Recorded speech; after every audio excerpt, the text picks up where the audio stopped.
Salut, c'est Alice. Aujourd'hui c'est lundi, donc c'est une vidéo petit bonheur, allons-y.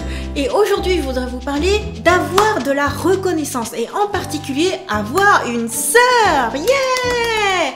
Alors vous allez me dire, mais quel rapport entre reconnaissance et sœur? C'est que j'ai une sœur formidable. Ma sœur, en fait, c'est la première personne dans ma vie qui m'apporte de la reconnaissance. Et j'avais envie de lui dédier une vidéo exprès parce qu'il se trouve que hier, c'est le jour en tout cas où je tourne cette vidéo, et bien la veille, elle m'a dit quelque chose qui m'a beaucoup touchée et qui a un impact intersidéral sur toute la vie. Et en plus, ça n'a l'air de rien comme petite remarque, mais elle s'est exclamée. Un moment où je donnais un petit cours particulier d'anglais à ma nièce Jadstar, elle est très bonne, hein, c'est une excellente élève. Max Craft aussi est un excellent élève. Et vous savez que en termes de prononciation et tout, moi je suis toujours là pour aider à progresser encore plus. Donc comme elle est très bonne, eh bien je l'aide à être plus encore. Et donc, pendant qu'on faisait ce petit exercice et qu'on arrivait au terme et que je disais c'est très bien, elle est très douée, j'expliquais à ma sœur aussi que pendant qu'on était parti faire une petite promenade en famille, eh bien je discutais avec elle de son programme scolaire, de ce qu'elle avait fait dans l'année, mais que c'est pas anodin parce que je me renseigne expressément pour elle. En fait, je révise aussi des parties, notamment en histoire. J'ai pris un Becherel spécial histoire collège avec les nouveaux programmes qui parcourent de la 6e jusqu'à la 3e, et comme ça je sais exactement quels sont les moments clés qui sont en train d'étudier. Autrement dit, la conversation que j'avais avec Jadstar, c'était une conversation intelligente, comme je disais, c'est-à-dire que c'était un peu un contrôle informel. Là où, par exemple, elle apprenait certaines choses, j'essayais de les mettre en perspective pour la faire aller encore plus loin. Par exemple, en géographie, elle a appris des choses sur le climat, sur le réchauffement climatique, qu'est-ce qu'on peut faire pour arrêter de détruire la planète avant que ce soit la catastrophe, mais aussi à propos de la malnutrition, les pesticides, qu'est-ce qu'on peut faire.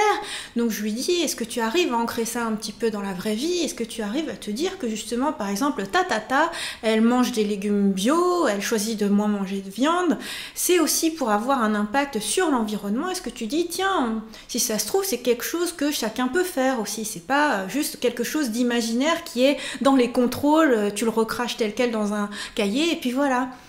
Et voilà, ça permet de faire évoluer les jeunes esprits, et puis de, voilà, commencer à avoir un début de réflexion. Donc je raconte ça à ma sœur, mais juste comme ça, parce que c'est ce qui venait de se passer dans l'après-midi, une super après-midi en famille. Et au moment où je parle du Becherel, parce que voilà, de manière volontaire, moi je vais acheter des livres et puis les potasser, et je dis, mais comment tu fais pour prendre le temps comme ça, avec tout ce que tu fais déjà, avec ta chaîne YouTube tous les jours, et puis avec toutes tes danses, tes salles de sport, et puis ton travail, et puis tes livres, et puis tout ça. Et en fait, je vous dis à peu près comment je l'ai retenu, mais en fait, moi, dans ma mémoire, c'est devenu une boule d'émotion. Parce que, en fait, c'est pas exactement les mots qu'elle a utilisés, j'arrive plus à retrouver l'expression exacte. Je sais plus si elle a dit comment est-ce que tu arrives à prendre le temps, ou à t'investir dans le temps, ou à t'engager dans du temps, ou je sais plus comment elle l'a dit.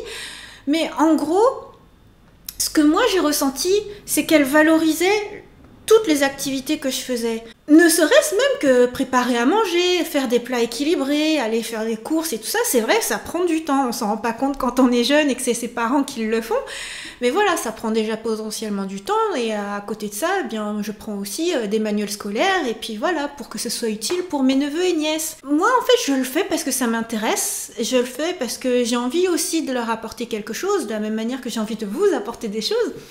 Mais voilà, après, je réfléchis pas en termes d'investissement dans le temps, je me dis que si je peux le faire, je le fais. En bref, ce que je veux dire, c'est que je le fais sans attendre quoi que ce soit, sans même attendre de la reconnaissance, sans même attendre un remerciement ou quoi que ce soit, c'est désintéressé, quoi. C'est vraiment pour essayer de leur offrir quelque chose. Mais là où je parle vraiment de reconnaissance, c'est plus à propos de YouTube, à propos de mon travail d'auteur-illustratrice. Ma sœur, elle valorise absolument tout. C'est génial, quoi, parce qu'on est dans une société où on ne valorise les choses que si ça rapporte beaucoup d'argent. Donc, au cas où vous venez de me découvrir, avant d'être auteure-illustratrice, avant d'être artiste, et avant d'être youtubeuse, moi, j'étais jeune salariée en informatique, j'étais développeuse de logiciels, et à partir de là, ma carrière commençait très bien. Je gagnais de plus en plus d'argent en tant que cadre, et voilà, c'était très bien. À ce moment-là, j'avais déjà la sensation de me rendre utile, mais pas assez, pas directement auprès de gens et pas de la manière que je voulais, pas suffisamment d'une manière sensible. Et c'est ce qui fait que finalement j'ai démissionné et que je suis partie faire le métier dont je rêve. Qui est ce que je fais actuellement. Mais à ce moment-là, c'était juste le drame pour ma mère, parce que j'avais le statut qu'elle rêvait elle, c'est-à-dire le truc où tu gagnes de l'argent, où t'es au top, t'es ingénieur, et puis tu fais un métier intellectuel, t'es super bien quoi. Et tout d'un coup, tu deviens artiste, tu gagnes combien? T'arrives à survivre, t'arrives à acheter du riz ah, attends, mais t'es réduit au rang de SDF ou quoi? C'est super dur à vivre la condition d'artiste parce que t'es indépendant, profession libérale. C'est un système différent de la vie super codifiée de salarié. C'est pas t'as le salaire qui tombe chaque mois quand tu vas à la banque ou quand tu veux louer un logement, tu peux apporter telle fiche de paye et tout ça. Non, c'est hyper différent. Et c'est pour ça que je dis qu'on est dans une société où tout est à rapport à l'argent. Et je trouve ça super triste parce que je trouve qu'on donne beaucoup mieux les choses avec beaucoup plus de passion et beaucoup plus d'impact quand c'est pas juste modulo argent. Par exemple, moi je vous fais des vidéos YouTube, c'est pas à condition à tout prix que vous me donniez de l'argent et tout ça. Encore heureux. Non, c'est parce que je me dis que ça apporte des choses. Moi, en tant qu'être humain, j'ai une place sur Terre et si ça peut apporter quelque chose à quelqu'un, voilà, j'ai réalisé le sens de ma vie. À côté de ça, si j'arrive à vivre de mes autres métiers, c'est fantastique, c'est comme ça que je préfère vivre. Mais voilà, dans la société, la reconnaissance ne marche pas toujours comme ça. Mais ma sœur, elle est différente. Ma sœur, je sais pas en fait où est-ce qu'elle a été chercher cette ouverture d'esprit. Parce que comme je vous dis, ma mère, elle a toujours été, il faut que tu fasses des grandes études, il faut que tu fasses une filière qui soit absolument la top du moment. Peu importe que tu aies envie de faire du dessin, peu importe que ce soit l'art qui t'intéresse, la culture et tout ça, tu vas faire une filière scientifique. Mais ma sœur, c'est, tu es fan de Sailor Moon? Bon bah je vais t'acheter les petits jouets, le sceptre, le château, des petits magazines. Et quand j'y repense, ça remonte depuis super longtemps, depuis tout le temps. Non, c'est pas vrai.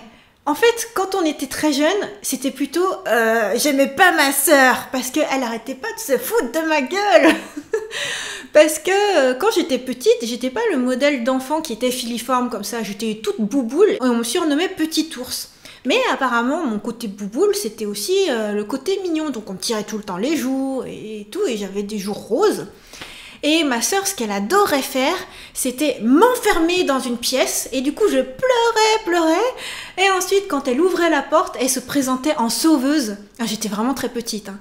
Elle se présentait en sauveuse et du coup, moi, je venais la serrer dans mes bras. Genre, me lâche pas, s'il te plaît, m'abandonne pas. Et ensuite, elle me pousse et elle me réenferme. Et après, je me mets à pleurer. Et après, elle ouvre la porte. Et après, je la serre dans mes bras. Et après, elle rebelote. Et voilà, elle morte de rire. Avec un rire qui est presque diabolique.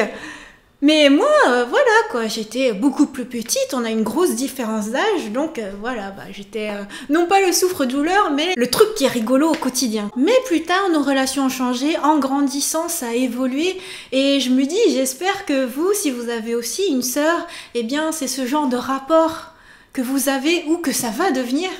Parce que une fois que c'est comme ça, c'est magique quoi. Donc elle s'est mariée, elle a quitté la maison et c'est là que s'est manifesté le vrai manque et que bah, quelque part je pense que je lui exprimais ma sœur chérie, quand est-ce qu'on se revoit? Et quand on se revoyait, eh ben c'était génial, on allait tout faire. À l'époque, elle venait d'avoir son permis de conduire, donc en fait elle m'emmenait partout. Alors moi du coup j'étais sa super copine avec qui elle pouvait aller partout et moi bah, c'était ma grande sœur chérie avec qui on allait tout découvrir. C'est avec elle la première fois que j'ai découvert le centre-ville, avec qui je suis allée au cinéma, avec qui j'ai fait des voyages, plein de trucs. Et au moment de fleurir, au moment de l'adolescence, au moment où mon individualité s'exprimait, c'est le moment où ma mère, en étant très militaire, je vous dis ça, mais maintenant que j'ai grandi, je comprends bien pourquoi ma mère, elle était à ce point très à me cadrer, tac.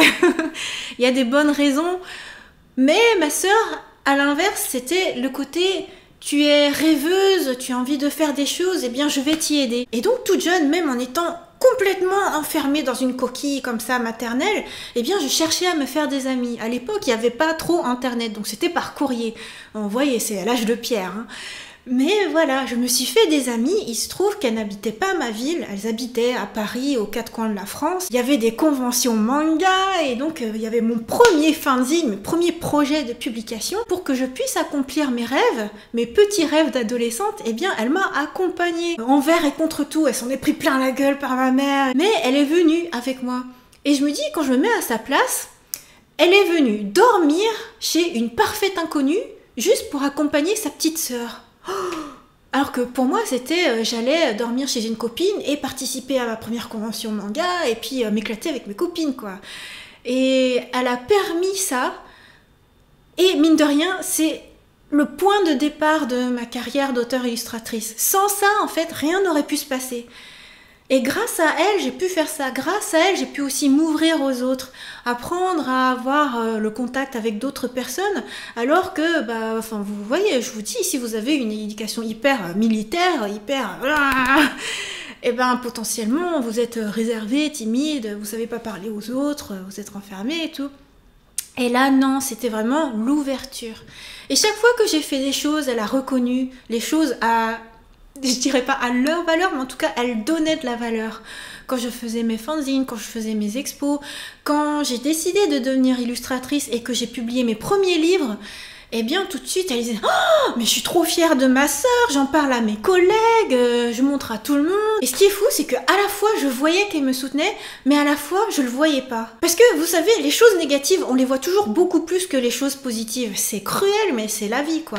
C'est comme les haters, on les voit beaucoup plus que les gens qui viennent mettre des commentaires positifs qui font du bien. C'est pour ça qu'à chacune de mes vidéos de Petit Bonheur, j'essaye de mettre l'accent dessus. Mais voilà, bref, dans la vraie vie, s'il y a des gens qui sont contre, on va moins voir les gens qui sont pour. Et c'est ce qui s'est passé pendant de nombreuses années.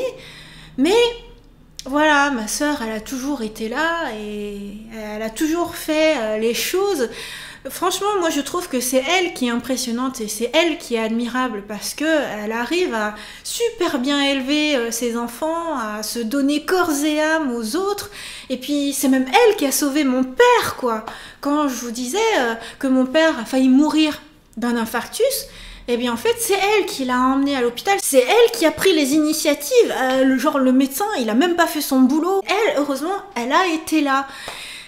Et la veille du jour où je filme cette vidéo, donc elle me fait une exclamation qui provenait du cœur, qui je sais même pas si pour elle c'était une exclamation qui avait grande importance, mais pour moi je me dis waouh. Parce que même mon activité de vidéaste, mon activité de youtubeuse, eh bien, elle le valorise. Voilà. Quelque chose qui pourrait paraître comme juste un passe-temps, oh, tu fais des vidéos, je sais pas. C'est un peu compliqué, hein, genre même maintenant en société, même maintenant que je suis adulte, que je donne ma carte de visite. Quand je dis aux gens je suis vidéaste, auteur, illustratrice, on me parle tout de suite de mon côté auteur, illustratrice. Alors t'as publié chez qui? Quels sont tes livres? Ah, si ça se trouve je les ai. Mais le côté vidéo, bof. Enfin, limite, anecdotique, quoi. Alors que non, moi, ça fait pleinement partie de ma vie. Ça, ma sœur l'a tout de suite compris, même avant moi, même. Même quand j'étais en dessous de 1000 abonnés, elle était « Oh, je suis trop fière de ma sœur et tout !» Et ouais, et je pense que ce côté super chaleureux, toujours, qui vient te donner de l'énergie, même si c'est inconscient, eh ben, c'est super précieux, quoi. Et ça provient de ma sœur. Et voilà, c'est une ode à ma sœur. C'est mon petit bonheur du moment. Et quelque part, c'est un bonheur qui a tout le temps. Et ça, même mon chéri, il le remarque plus que moi, même des fois, parce que lui, il a un regard encore plus extérieur. Quand on fait des activités ensemble avec mes neveux, avec elle, et que ma sœur cherche les activités qui me plaisent, le patin à glace, le cinéma, ou qu'elle cherche à faire des makizoshi vegan, il y a toujours des petites attentions. Et mon chéri, il le voit, en fait, il observe ma sœur qui m'observe et qui est en train de vivre, genre happy go lucky. Et il me dit souvent, tu te rends compte comme elle t'aime ta sœur, parce que elle a remarqué que t'aimais ça et du coup elle a acheté du Vincent Guerlet exprès quand tu rentres du Japon pour que tu retrouves tout de suite les saveurs de Nantes, de la France, la saveur que tu aimes. Et c'est clair que je le vois pas assez. Mais en tout cas, je le vois, je le sens. Et en fait, en tout cas, je suis contente que quand ma sœur m'a exprimé cette bulle d'émotion justement, à ce moment-là, j'ai au moins eu le réflexe de dire « Merci, ça me fait trop plaisir ce que tu me dis. » Parce que c'est ce que je ressens. Mais très souvent, dans ce genre de cas, je vais être tellement choc que je vais pas savoir quoi dire. Au moins là, on a pu échanger la chaleur de sœur à sœur, entre personnes qui s'aiment, entre personnes qui se veulent tellement bien. Et voilà. C'est quelque chose qu'on se dit jamais. Vous vous dites peut-être que j'exprime beaucoup de choses ou que j'ai des facilités à verbaliser mes sentiments, mais en tout cas dans mon éducation familiale, ma mère en fait n'a pas l'habitude de nous dire je t'aime. C'est super rare et si jamais ça survient, c'est un petit peu édulcoré par ceci. Oui, tu sais très bien que je vous ai toujours aimé. Et entre sœurs, c'est pareil, en fait, je crois qu'on se l'est jamais dit, mais voilà, je t'aime ma sœur. En fait, très souvent, ce que je dis, c'est tu es ma sœur adorée. Ou alors, parfois par transitivité, je dis que Jade Star est ma nièce adorée. Je dis ma nièce chérie. De la même manière que je vous disais qu'en amitié, quand on est encore jeune et qu'on est dans la fleur de l'âge, on vit l'amitié pleinement, on se dit peut-être qu'en grandissant, voilà, ça va disparaître, ce sera plus pareil. Peut-être que vous vous dites aussi que, enfin, si jamais vous êtes jeune, vous dites aussi que entre frères et sœurs, si jamais vous avez un lien très fort et que vous vivez encore sous le même toit, peut-être que plus tard, en grandissant, ce sera différent. Certes, ça peut être différent parce qu'on se voit plus tous les jours, on vit plus ensemble, on partage plus 24/24 le même toit, mais par exemple, avec ma sœur, eh bien, on partage toujours quelque chose de super fort, limite, je trouve, beaucoup plus fort depuis qu'on n'est plus sous le même toit, depuis qu'on a pu vivre des séparations longues, même en étant à l'autre bout de la planète, quoi, genre en France et au Japon. Eh bien, ça a développé des choses. La bienveillance mutuelle et l'amour mutuel, ça ne disparaît pas. Pour peu, du moment qu'on s'aime, du moment qu'on pense l'un à l'autre et du moment que quand on se retrouve, justement, on fait sentir à l'autre qu'on l'aime, c'est une relation qui peut exister, c'est une magnifique relation et je vous souhaite vraiment de pouvoir vivre ça avec une sœur, avec un frère, avec vos cousins, cousines, avec votre famille. Voilà, c'est trop magnifique. Et comme chaque lundi, comme c'est une vidéo de petit bonheur, on termine en beauté avec votre rubrique, vos commentaires positifs qui font du bien. Alors, on commence avec Cynthia Gala sur ma vidéo Petit Bonheur 17, marché. Merci Rosalis, tu arrives à faire voir la vie avec d'autres yeux, au plaisir de te lire. Asia-chan sur la vidéo Zumba 5 de Bombay. En fait, tu sais tout faire, jolie Rosalis. Priscilla Mime-moi sur FAQ Artiste. J'adore comment tu parles, on voit vraiment que tu es passionnée.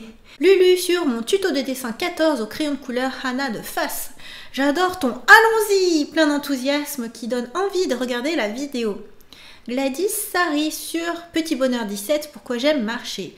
Mille merci Rosalie, avec tes vidéos j'ai redécouvert le plaisir de marcher et celle-ci m'a définitivement renoué avec ce bonheur. Merci et encore merci.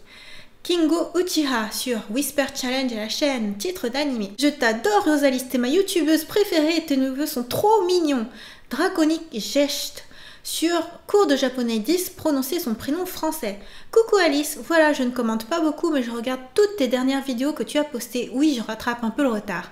Mais vraiment tes vidéos encouragent vraiment à apprendre cette langue qui est une merveille. Merci Alice de me motiver. Oh et un grand merci à Morgane aussi car lui me motive pour aller là-bas. Pierre C. Congo sur la même vidéo. Génial, parfait, change pas, tu as l'air très gentil. Rimuna Art, j'adore toutes tes vidéos, je viens de trouver ta chaîne et c'est devenu ma préférée. Arigatou gozaimasu. Kochira koso. David Kersis, super, j'attendais ça avec impatience. Merci Rosalis, au top comme toujours. Kiki Kawaii, superbe vidéo, j'adore. Merci beaucoup pour tes cours de japonais, tu expliques vraiment très bien. Mel Dory sur tuto de dessin 14, crayon de couleur Hana de face. Quelle finesse, quelle délicatesse, c'est toujours un vrai plaisir de te regarder travailler. Merci. Hila Baby sur cours de japonais 4, 15 façons de dire bonjour. J'adore tes vidéos, j'ai découvert tes vidéos grâce à une amie, elle sait que j'adore le Japon et que j'apprends le japonais. Du coup elle m'a dit tiens, ça devrait te plaire. En effet, j'adhère complètement. Merci beaucoup pour ces petites leçons pleines de peps, c'est adorable. Ah, et j'ai eu des fous rires quand tu décris les salutations, je suis un mec qui transpire bien. Asuna Yuki, sur tuto de dessin 14. Ouah, c'est magnifique, tu dessines vraiment trop bien. Le petit plaisir du mardi de regarder tes tutos dessins. J'aime beaucoup tes ongles. Soy Luna, non? AD sur Petit Bonheur 10, pourquoi j'aime le running. Une vidéo de plus qui est extrêmement motivante. Merci pour ces petits bonheurs. Ali Huma sur dessin tablette, comment je dessine sur iPad Pro. Coucou Rosalie, je suis vraiment éblouie par tout ton travail. Tu dessines d'une manière, tu gères grave. Pokéone sur Petit Bonheur 17. Encore merci pour ce petit bonheur. Nous aussi, il nous fait beaucoup de bien. Je t'adore Rosalie, continue comme ça. Et à quand la prochaine FAQ? Je veux en savoir plus sur toi. Je sais que tu en as déjà fait une, mais j'en attends une autre avec impatience. Sache que je t'admire beaucoup. Eh bien, ça y est, cette FAQ arrive. Donc, je vous mets dans la description le lien vers la vidéo qui vous invite à mettre en commentaire les questions pour la prochaine FAQ. Donc voilà, c'est la FAQ qui célèbre les 15 000 abonnés. Encore une fois, merci infiniment pour tous vos commentaires positifs. Vraiment, ça me fait beaucoup de bien en tant que vidéaste, en tant que youtubeuse, en tant que personne aussi. Vraiment, merci 1000 fois. Et un dernier énorme merci à ma sœur chérie. Voilà, je t'adore. J'espère que cette vidéo vous a plu, j'espère que ça vous fait commencer le lundi d'une belle manière, que ça vous fait bien commencer la semaine. Je vous donne rendez-vous lundi prochain pour un nouveau petit bonheur et comme d'habitude pour les autres types de vidéos, tous les jours sur ma chaîne. Bye bye.